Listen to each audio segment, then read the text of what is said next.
বিরতির পর স্বাগত। আজ প্রদেশ কংগ্রেস ভবনে যথাযোগ্য মর্যাদায় পালন করা হয় স্বামী বিবেকানন্দের জন্মদিন।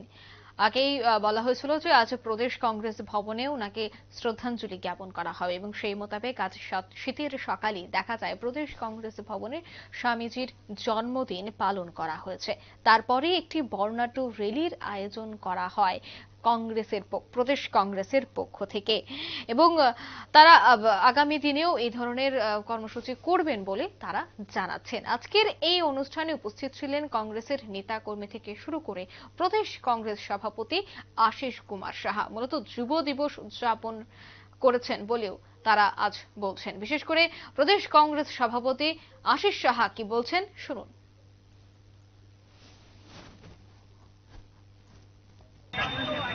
প্রথমেই রাষ্ট্রীয় যুব দিবস উপলক্ষে রাজ্যবাসীকে অভিনন্দন জানাচ্ছি। ভারতবর্ষের মহান দার্শনিক, বিচারক, যুব সমাজের অনুপ্রেরণা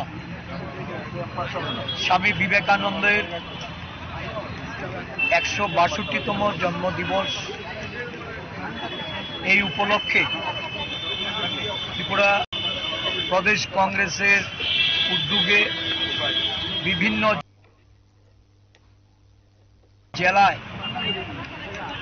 জেলার কংগ্রেস নেতৃত্ব, যুব কংগ্রেস, এনএসইউআই, মহিলা কংগ্রেস, সেবা দল এবং আমাদের অন্যান্য শাখা সংগঠনগুলি আজকে এই যুব দিবসকে যথাযোগ্য মর্যাদার সঙ্গে স্বামীজির প্রতিকৃতিতে পুষ্পার্ঘ অর্পণ করে নেশামুক্ত ত্রিপুরা গড়ার লক্ষ্যে নেশা বিরোধী এক পদযাত্রায় মিলিত হচ্ছে। ধর্মনগরে আমাদের যুব কংগ্রেসের উদ্যোগে রক্তদান শিবির অনুষ্ঠিত হচ্ছে। বিভিন্ন জেলায় জেলায় নানা কর্মসূচির মধ্য দিয়ে এই দিনটি উদযাপিত হচ্ছে। ভারতীয় মূল্যবোধ এবং যুব সমাজে সহিংসতার অনুপ্রেরণার প্রতীক স্বামী বিবেকানন্দ এই জন্মদিনটি ভারতবর্ষের প্রয়াত প্রধানমন্ত্রী রাজীব গান্ধী রাষ্ট্রীয় যুব দিবস ঘোষণা করে সারা দেশে যুব সমাজকে মানব সেবায় ভারতীয় যে আদর্শ এবং ভারতবর্ষের যে মূল ভিত্তি সর্বধর্ম সমন্বয়,